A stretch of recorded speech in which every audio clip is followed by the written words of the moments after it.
मैं एक गृह प्रवेश की पूजा में गया था और वहां पंडित जी पूजा करा रहे थे। पंडित जी ने सबको हवन में शामिल होने के लिए बुलाया और सबके सामने हवन सामग्री रख दी गई। पंडित जी मंत्र पढ़ते और कहते स्वाहा। लोग चुटकियों से हवन सामग्री लेकर अग्नि में डाल देते।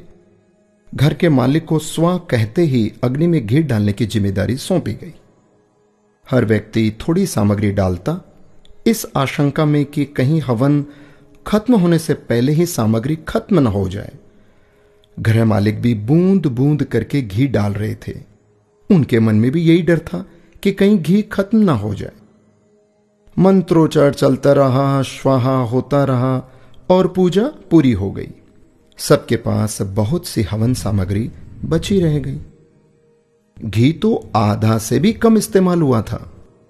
हवन पूरा होने के बाद पंडित जी ने कहा कि आप लोगों के पास जितनी सामग्री बची है उसे अग्नि में डाल दें। गृह स्वामी से भी उन्होंने कहा कि आप इस घी को भी कुंड में डाल दें।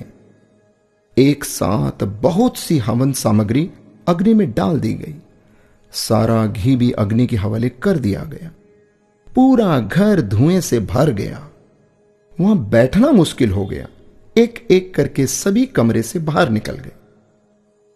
अब जब तक सब कुछ जल नहीं जाता, कमरे में जाना संभव नहीं था। काफी देर तक इंतजार करना पड़ा, सब कुछ स्वाहा होने के इंतजार में। दोस्तों, मेरी कहानी यहीं रुक जाती है। उस पूजा में मौजूद हर व्यक्ति जानता था कि जितनी हवन सामग्री उसके पास है उसे हवन कुंड में ही डालना है, पर सभी ने उसे बचाए रखा कि आखिर में सामग्री काम आएगी या खत्म ना हो जाए। दोस्तों, ऐसा ही हम सब लोग करते हैं। यही हमारी फितरत है। हम अंत के लिए बहुत कुछ बचाए रखते हैं, जो अंत में जमीन, जायदाद, प्रॉपर्टी, बैंक बैलेंस, रुपया, पैसा, फलाना ढिकाना, ये जो इस रूप के भीतर में सब यहीं पड़ा रह जाता है।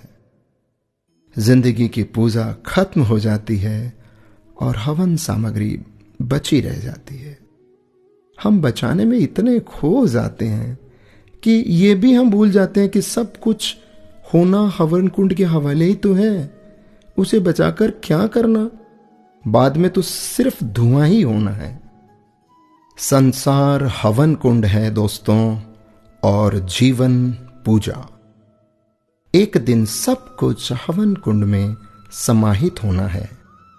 अच्छी पूजा वही है जिसमें हवन सामग्री का सही अनुपात में इस्तेमाल हो, न सामग्री खत्म हो न बची रह जाए। यही मैनेजमेंट करना है।